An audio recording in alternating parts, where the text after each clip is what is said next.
আসসালামু আলাইকুম guys, welcome to my new blog. আশা করি সকলেই ভালো আছেন।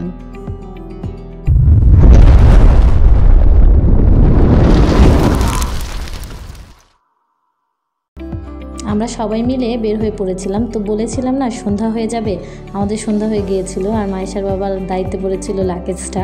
উনি পরে তার শালিকার লাগেজপত্র নিয়ে গাড়ির দিকে রওনা হয়েছে। গাড়িটা এদিকে ছিল না, গাড়ির সামনে ছিল, এই রুটটাতে গাড়ি তারা নেয়নি। আমি, আমার ভাই, আমার বোন সবাই মিলে আমরা হেঁটে হেঁটে যাচ্ছি। বউ হচ্ছে তাদের সাথে পিছনে আসতেছে, কারণ আমাদের হচ্ছে গাড়ি রেডি করতে হবে। যেহেতু এখন খুব দ্রুত আজান দিয়ে দেয়, তাই টাইমটা শর্ট থাকার কারণে খুব দ্রুতই সন্ধ্যা হয়ে গিয়েছিল। পরে আমরা উপরে গিয়ে গাড়িতে বসলাম এবং আমরা কথা তুললাম যে আমরা যেহেতু যারা আগে বিয়ে করেছি তাদের বিয়ে বাতিল ঘোষণা করা হয়েছে, শেখ হাসিনার আমলের বিয়েগুলো বাতিল। আসলে এটা একটা ফ্রড নিউজ সম্ভবত ফেসবুকের, তো এটা নিয়েই আমরা মজা নিচ্ছিলাম।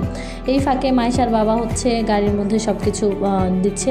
ড্রাইভারকে বললো যে ভাইয়া এটা একটু খুলে দেন, আমি লাগেজটা রাখি। তো লাগেজ রাখতেছে সে, আমি বলতেছি শালিকার জিনিসপত্র সাবধানে নিও, ভেঙে দিও না আবার।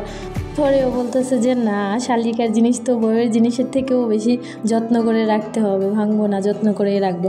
এখানে আমাদের কথা উঠেছিল 5 আগস্টের পরে হচ্ছে আন্দোলনের পরে একটা ফেক নিউজ যে বললাম একটু আগে, ফেক নিউজটা নিয়ে কথা উঠেছে যে সবার বিয়ে বাতিল হয়ে গেছে, এক কাজ কর সবাই মিলে আবার বিয়ে কর, সবার বিয়ে আবার অনুষ্ঠান খাই তাহলে, কারণ যেহেতু সব বাদ পড়ে গিয়েছে।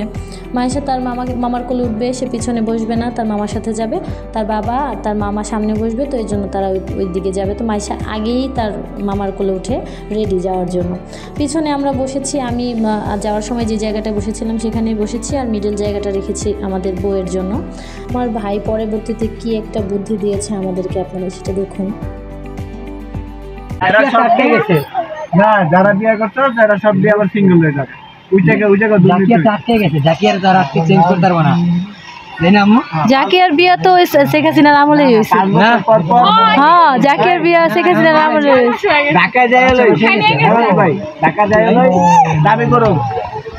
আমরা গম্ভীর বিষয়ে আলোচনা করতে করতে চলে এসেছে বউ, তাই আমরা ওই আলোচনা বাদ দিয়ে উপরে চলে এসেছি। তো ওর কথা ছিল যে আমরা দাবি করব, কারণ আমরা সবাই যেহেতু বিবাহিত, বিয়ে করেছি, শেখ হাসিনা লাবণে বাদ পড়ে গেলে কিভাবে হবে। সবাই যেহেতু আন্দোলনে নামতেছে, এক এক করে আমরাও আন্দোলনে নামবো। এই যে বউ আর বরকে নিয়ে আমরা রওনা দিয়েছি আমাদের বাড়ির উদ্দেশ্যে। গ্রামে আসলে সন্ধ্যা হলেই রাত হয়ে যায়, রাত গভীর হয়ে যায়। তো এখানে হচ্ছে আমরা সব বড় যারা ছিলাম তারা, বউ সাথে ছিল, সাথে ওই যে ভাইয়া ছিল, সবাই ছিল, আমিও ছিলাম। নানা যাচ্ছে, তার বরের হচ্ছে দুলাভাই হচ্ছে মাঝখানে বসেছে, উনি, তার পাশে হচ্ছে তার ভাই, আর এই যে আমার ভাগ্নি বোনের মেয়েটা, ও গরম লাগছে দেখে ওইভাবে ওকে বসানো করানো হয়েছে। আর আমাদের সেই রোলার কোস্টারের এনজয় নিতে নিতে আমরা চলে এসেছিলাম বাড়ির দিকে।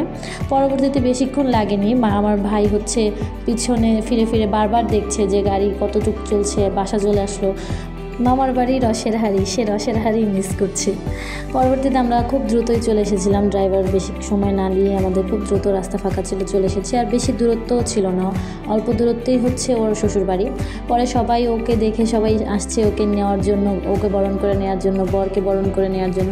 আমার ভাই বলল আপু আস্তে করে তুই আয়।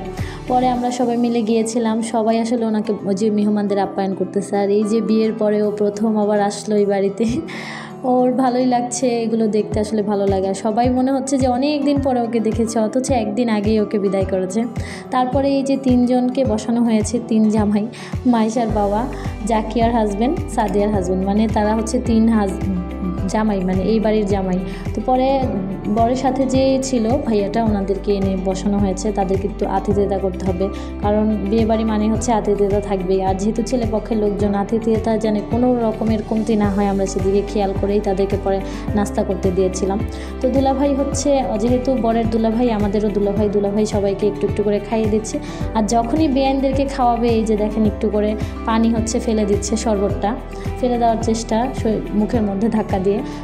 প্রিয়াঙ্কার পরে যেহেতু প্রতিশোধ নেওয়ার একটা ঝোঁক উঠে গিয়েছে, ওকে এইভাবে ওর শরীরে শরবত পড়েছে, তো ও চাচ্ছিল একটু প্রতিশোধ নেবে। পরে ও দুলাভাইকে খাওয়ানোর সময় একটু জাকানি দিয়েছে, তো দুলাভাই বলতেছে আমি জানতাম তুমি এটা করবে, এই জন্য আমি ধরে ফেলেছি। তোর প্রতিশোধটা নেওয়া হলো না আসলে। পরবর্তীতে আমরা কি করেছি থাকবে নেক্সট ব্লগে।